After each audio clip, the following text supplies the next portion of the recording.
আসসালামু আলাইকুম, hello viewers, welcome back to my channel. তো ফিরে আসলাম আবারও একটি নতুন রেসিপি নিয়ে। তো আজ আমার রেসিপিতে থাকছে পাস্তা।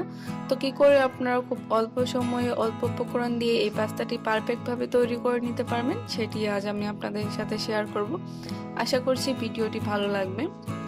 তো এই পাস্তা রান্না করার জন্য প্রথমে আমি চুলায় একটি প্যান বসিয়ে দিয়ে দিচ্ছি 2 কাপ পরিমাণ পানি, আর দিয়ে দিচ্ছি 1 টেবিল চামচের মতো রান্নার রেগুলার তেল। এখন এটাকে বলক তুলে নিব। তো বলক এসে গেছে, এখন এর মধ্যে দিয়ে দিচ্ছি আমি হাফ কাপ পাস্তা। তো তেলটা দেওয়ার কারণে কিন্তু পাস্তাটা সেদ্ধ করার পরেও পাস্তাটা অনেক বেশি ঝরঝরে থাকবে। তো এখন এটাকে আমি ঢাকনা দিয়ে ঢেকে দেব।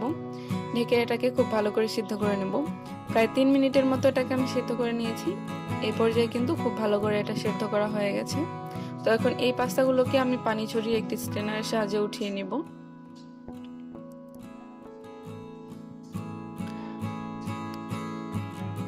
এখন এখানে আমি একটা ডিম নিয়ে নিয়েছি, আর ডিমটাকে আমি স্ক্রাম্বল তৈরি করব, এই জন্য খুব ভালো করে ফেটিয়ে নিচ্ছি।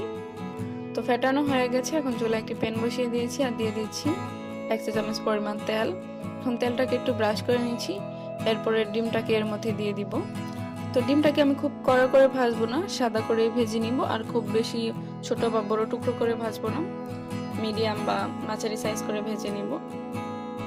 তো পর্যায়ে কিন্তু আমার স্ক্রাম্বলটা তৈরি হয়ে গেছে। এখন এটাকে আমি উঠিয়ে নিব।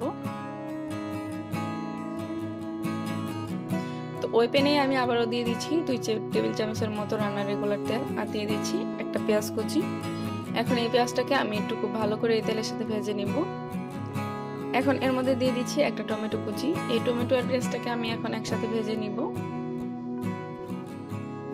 এখন এর মধ্যে দিয়ে দিচ্ছি আমি 3 থেকে 4টা মরিচ কুচি। তো আপনারা যে পরিমাণ পাস্তা রান্না করবেন সেই হিসেবে ঝালটাকে দিয়ে নেবেন। এখন এর মধ্যে দিয়ে দিচ্ছি আমি স্বাদ মতো লবণ। এখন সবগুলোকে আমি খুব ভালো করে একটু ভেজে নিব। এই পর্যায়ের মধ্যে আমি যে পাস্তাগুলো সিদ্ধ করে রেখেছিলাম সেগুলোকে দিয়ে দিলাম। তো দেখুন, তেল দেওয়ার কারণে কিন্তু পাস্তাটা সিদ্ধ করার পরেও আঠালো হয়নি, খুব ঝরঝরে হয়েছে। এখন সবগুলোকে আমি একটু নেড়ে চেড়ে ভেজে নিব 2 মিনিটের মতো। তো ভেজে নেওয়া হয়ে গেছে। এখন এর মধ্যে আমি স্ক্রাম্বলটা যে তৈরি করেছি সেটাকে দিয়ে দিলাম।